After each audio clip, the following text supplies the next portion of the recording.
Кратки најави за денешниот дневник.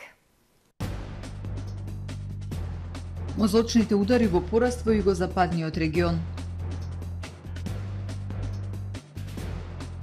Председателката на СДСМ Охрид Крлеска Деспотовска не прифаќа дуел со градоначалникот Пецаков.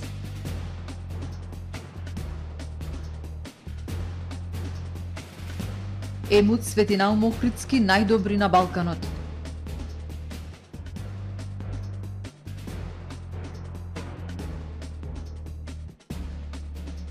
Светски ден на мултипла склероза.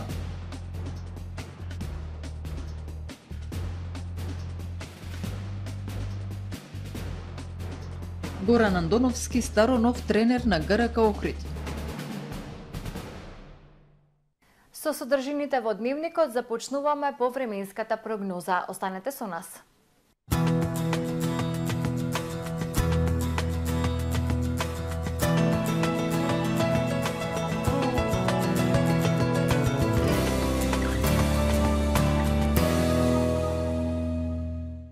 Во Охрид денес свежо утро, а во текот на денот претежно сончево време со локална облачност и потопло. Дневните температури во пораст ќе достигнат 25 степени Целзиусови.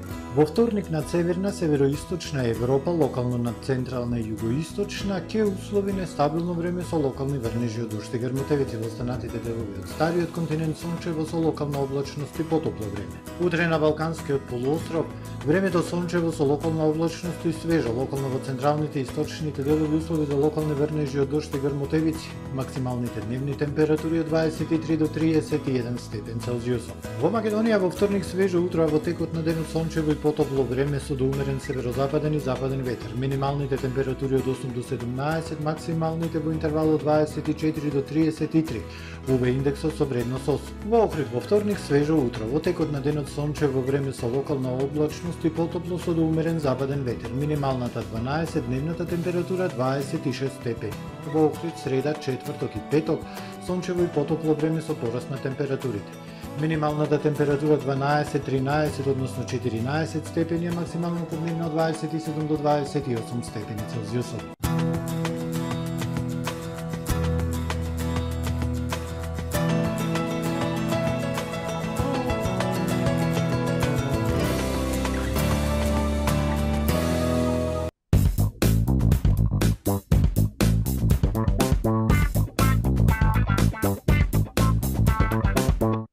Како да го искористам слободното време за дополнителна заработка?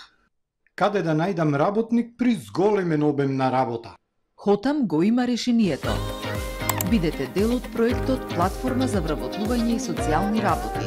Ако си невработено лице, студент, ученик постар од 15 години или вработен со согласност од работодавачот, пријави се за дополнителна заработка со платени придонеси и евидентиран стаж.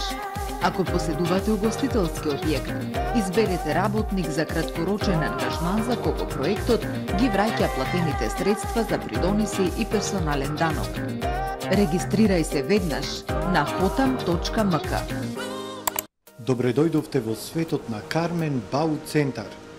Во беспрекорно уреден продажен простор, купувањето во еден Бау Центар никогаш не било попријатно.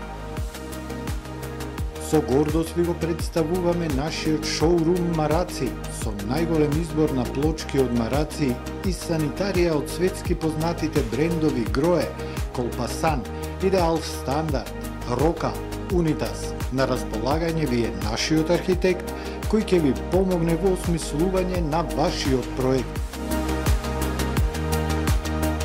Располагаме со најбогатата палета на ламинат во државава. Одберете од 100 различни дизајни на Swiss Chrono. Покрај стандардниот избор на фасадните системи Knauf и Бекамент, ви нудиме богат избор на професионален алат на реномираните производители Bosch и Divol. Кармен Бау Центар на улица Железничка.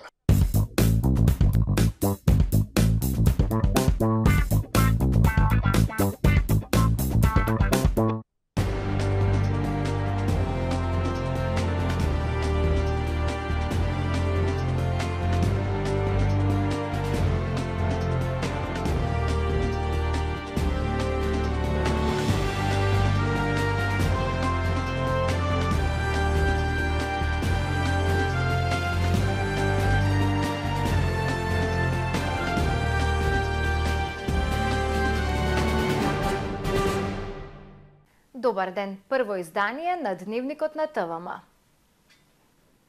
Во југозападниот регион има висок процент на ризик фактори за мозочен удар.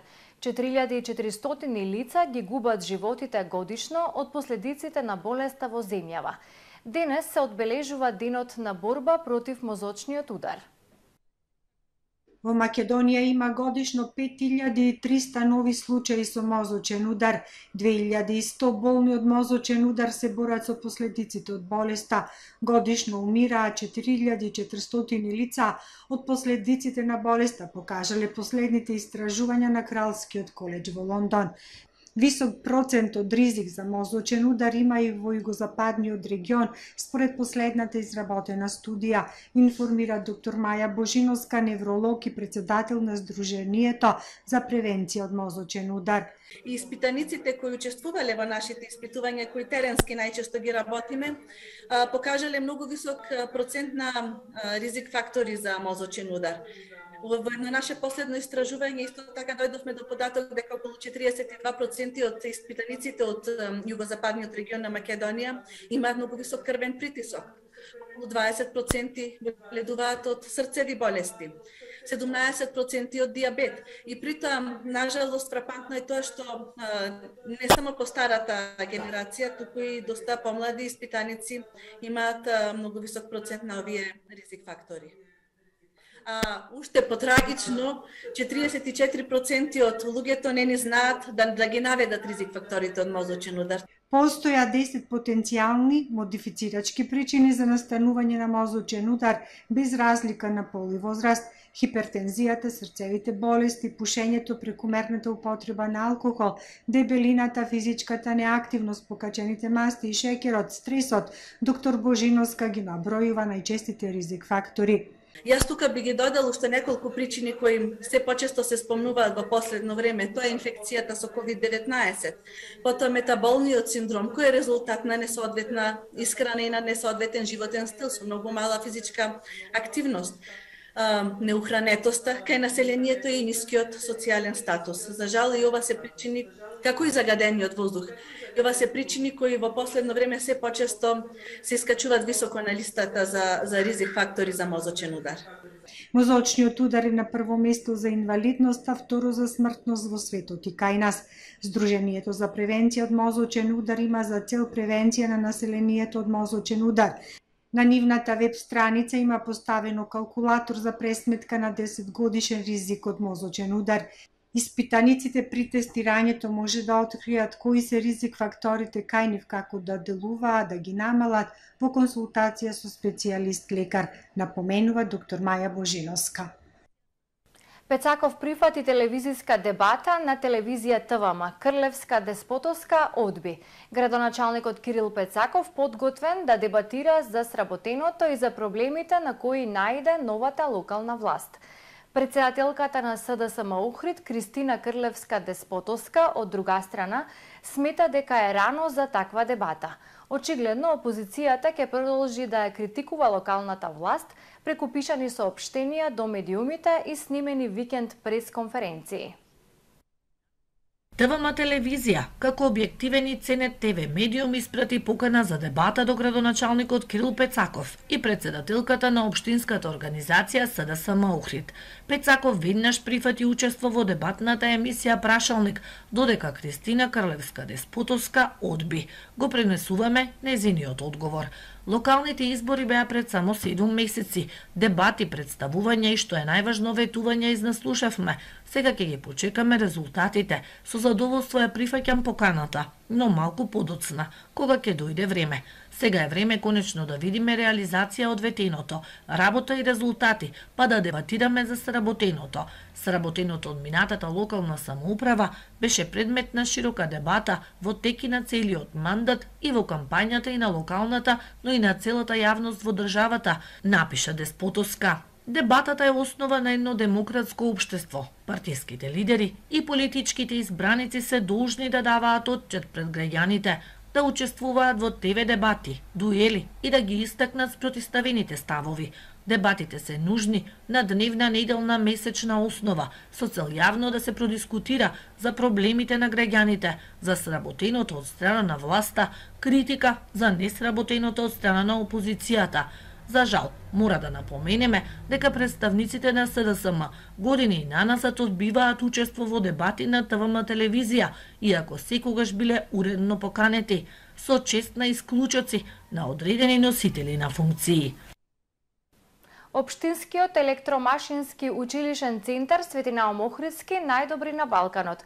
Мухамед Асан од трета година од образовниот профил техничар за индустријска мехатроника и Петар Цановски од трета година од образовниот профил електротехничар за компјутерска техника и автоматика под менторство на професорите Владо Јанкуловски и Љупчо Балески го освоија златниот пехар на меѓународниот надпревар Балкан Јуниор 2022 во Романија. Петар Цановски и Мухамед Асан, ученици од трета година во училишниот центар Свети Наум Охридски, се вратија со златен пехар од меѓународниот надпревар од областа на електротехниката, машинството и мехатрониката Балкан Јуниор 2022, кој се одржа во Констанца, Република Романија. Тие се убедливо најдобри помеѓу средношколците од 5 средни технички училишта од Македонија, Србија, Словенија, Турција и Романија. Овој надпревар се одржува 8 година поред и често нас ни припадна ова година да го освоиме првото место. Посебно ми представува задоволство од тоа што токму по струката мехатроника, која ја основавме пред 4 години во дуално образование и во оваа струка го постигнавме врвниот резултат. Надпреварот се состои од теоретски и практичен дел, односно борба на програмирани сумороботи. Учениците имале 1 месец да се подготват за теоретскиот дел кој опфаќа 6 предмети, а паралелно учествувале и на регионални и државни надпревари. Во меѓувреме го изработиле и роботот. Морале да ги запазат зададените препораки како 500 грама максимална тежина, димензии 10 на 10 сантими, но учениците и нивните ментори не биле ограничени во поглед на тактиките и колку сензори ќе користат. Имаме составено роботот кој има 2 фотосензори, еден ултразвучен сензор, мотори за кои ги движат ракалата, Arduino, односно процесорот. Другите работи беа со купени чипови, изработени готови работи. Нашиот беше единствен кој имавме изработено рачно, со професорот Владо Јанкуловски. И бевме навистина, имавме јака конкуренција, покрај тоа што да другите готови работи, ние бевме со изработен. И на крајот палко успеавме да бидеме први. Многу сме среќни што го добивме првото место. Исто така би сакал дека овој пекар што го добивме да биде инспирација за другиве генерации, да се надеваме дека ќе добијат уште поголеми награди од нашава. Учениците за постигнатиот успех упатија јавна благодарност до своите ментори, професорите Владо Јанкуловски и Љупчо Балески. Самата идеја за учество на овој надпревар беше да се споредиме како стоиме со останатите технички училишта во регионот, на Балканот.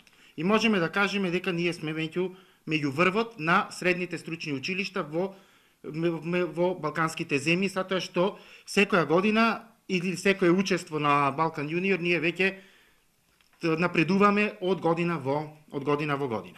Севкупно можем да кажем дека сум презадоволен од успехот, презадоволен од залагањето на учениците, од покажаното знаење, од нивниот интерес и желбата да напредуваат.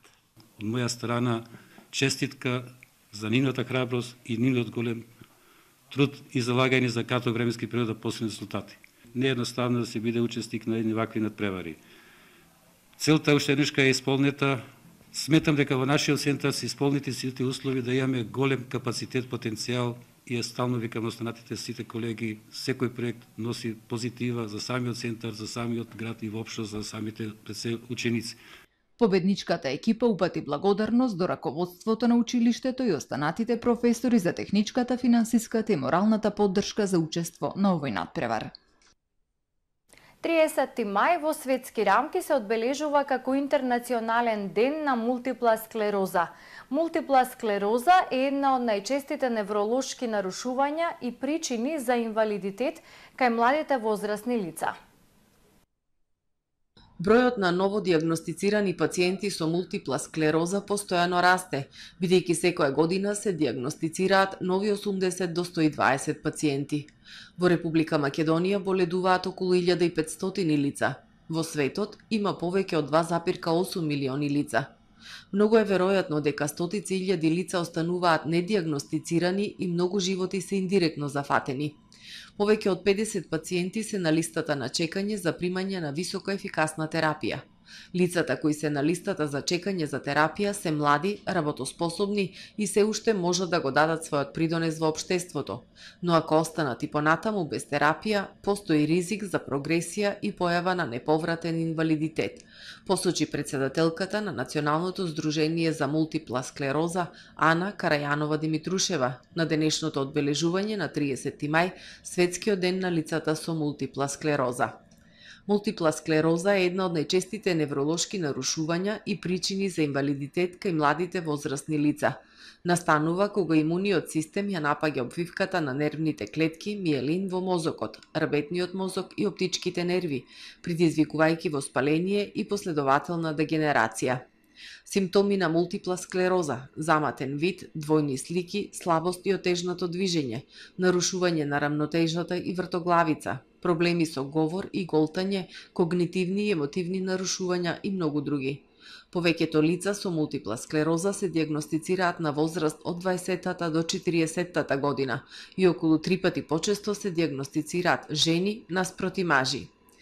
Причината за оваа болест се уште не е позната и досега не постои лек, но постојат лекови кои можат да им помогнат на лицата со мултипла склероза да ја стават болеста под контрола, а постојат многу опции за подобрување и управување со симптомите.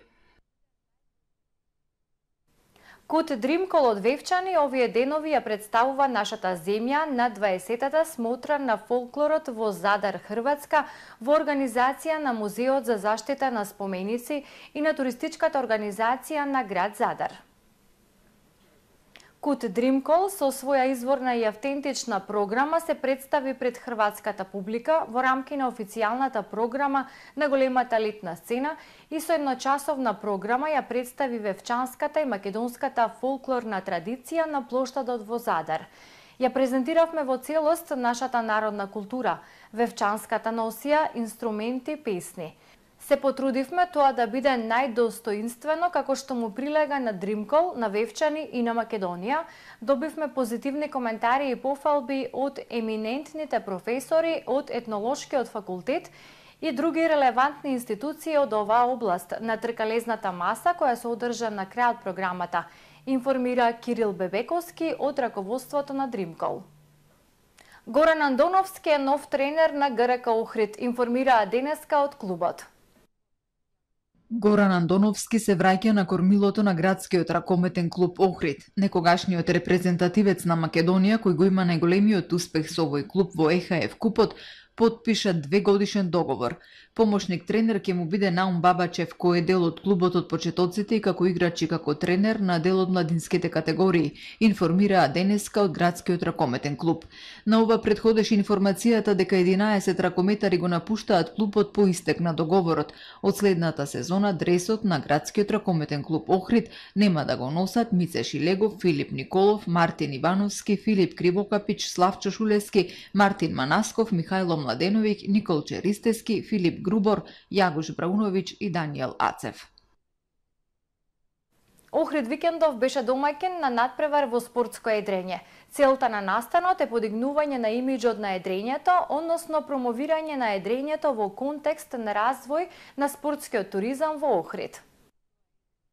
Во организација на Идриличарскиот клуб Меч Рейс од Охрид, а со поддршка на Општина Охрид, Идриличарска федерација на Македонија и Агенција за млади и спорт, викендов се одржа првата етапа од третиот поред Меч Рейс Куп Охрид 2022. Се надпреваруваа 4 тимови од 3 клубови: Нов ветер од Скопје, Акватика, Јахтинг и Меч Рейс од Охрид. Победник на првата етапа е тимот од Акватика Јахтинг во состав Стефан Ставрев, Марко Пројчевски, Евгенија Огненова. Со оваа победа тие обезбедија учество на финалето на овогодинешниот Меч Рейс Куп кој ќе се одржи во октомври 2022 и ќе има меѓународен карактер. Меч рейс е дисциплина во спортско едрење во која меѓусебно се надпреваруваат повеќе тимови во две идентични едрилици. Тоа е 1 на 1 дуел во кој секој тим има своја стратегија и тактика за остварување на крајната цел, први да ја поминат целната линија. Целта на овој настан е подигнување на имиџот на едрењето, односно едрењето да се представи како врвен професионален спорт и да се промовира можноста за развој на спортскиот туризам во Охрид и на Охридското езеро, една од гранките во туризмот со огромен потенцијал. Општина Охрид традиционално и годинава во рамки на одбележувањето на 5 јуни Светскиот ден на животната средина ќе го реализира проектот Цветни балкони Цветен Охрид. Во рамките на овој проект ќе бидат поделени 400 жардиниери со саксиско цвеќе на жителите кои живеат во селата Велгошти, Лескоец, Косел, Долно Лакочереј и Горно Лакочереј. Акцијата ќе се реализира во четврток на 2 и петок на 3 јуни 2022 година. Граѓаните од споменатите населени места кои се заинтересирани за жардиниери со цвеќе истото ќе можат да го подигнат во расадникот на јавното претпријатие Охридски комуналец во четврток и петок 2 и 3 јуни во периодот од 9 до 13 часот. Со себе да носат копија од лични документи, лична карта или пасош за идентификација од кој ќе биде видлива адресата на живење, информираат од Општина Охрид. А во продолжение да ги погледнеме и вестите од светот. Светската здравствена организација соопшти дека мемунските ципаници во моментот представуваат умерен ризик за јавното здравје на глобално ниво по пријавените случаи во земји во кои досега не биле присутни. Ризикот за јавното здравје може да се зголеми ако вирусот ја искористи можноста да се појави како човечки патоген и да се прошири на високоризичните групи како малите деца и луѓето со ослабен имунолошки систем, соопшти организацијата. До 26 мај потврдени се 257 случаи на мајмунска сипаница, а 120 се сомнителни во 23 земји кои не се ендемични за вирусот. Најмалку 56 лица ги загубија животите во поплави и одрони предизвикани од обилни врнежи во североисточниот дел на Бразил. Уште 56 се водат како исчезнати, а најмалку 25 се повредени, изјави бразилскиот министер за регионален развој. Повеќе од 3900 луѓе ги загубиле своите домови поради разорните дождови, додал министерот. Некои од смртните случаи се предизвикани од лизгање на земјиштата во пошироката област Ресифе, соопшти цивилната одбрана на бразилската држава Пернамбуко, која ги повика жителите кои живеат во области со висок ризик да бараат за солништа на друго место. Во некои области во североисточниот дел на Бразил во изминатите 24 часа наврна повеќе дожд колку што се очекуваше во цел месец. Екстремни дождови го зафатија Бразил неколку пати во последните месеци. Во декември дождовите предизвикаа експлозија на 2 брани во државата Баија, при што загинаа десетици луѓе, беа поплавени цели улици. Пронајдени се остатоците од авионот кој неодамна исчезна во планините на Непал, соопштија надлежните. Авионот превезувал 22 патници и членови на екипаж. До сега се принајдени само 14 тела, а потрагата по останатите и понатаму трае. Надлежните велат дека временските услови се многу лоши и дека на терен е само една екипа, а тоа е првата која пристигнала вчера. Според надлежните, поради лошите временски услови и недостапноста на локацијата, не може да се донесат повеќе спасувачи на терен со хеликоптери. Авионот кој е во собственост на компанијата Tera Air летал на редовната 20-минутна рута од градот Похар, кој се наоѓа на 200 км западно од Катманду, до планинскиот град Џомсон. Авионот изгубил контакт со контролната кула во близина на областа каде требало да слета, регион со длабоки речни клисури и високи планински врвови. Во Лувр, маж во инвалидска количка фрлил парче торта на Мона Лиза на Леонардо да Винчи. Маж со перика кој пристигнал во салонот во инвалидска количка се обидел да ја оштети работата на Леонардо да Винчи. Сликата е зачувана со заштитно стакло, така на социјалните мрежи се појавија видеа на кои се гледа дека заштитното стакло под кое се наоѓа ремек делото се претпоставува дека е премачкано со шлак. Покрај тоа на некои снимки се гледа како обезбедувањето на музеот го следи сторителот до излезот. Забележено е дека тој смирено излегува од инвалидската количка и оди. Безбедносната служба веднаш го одвела напаѓачот, неговиот идентитет и причините за делото не се соопштуваат. Помислете на земјата, на луѓето кои ја уништуваат земјата. Размислете за тоа. Сите уметници помислете на земјата, затоа и го направив тоа. Треба да се мисли на планетата, рекол непознатиот сторител.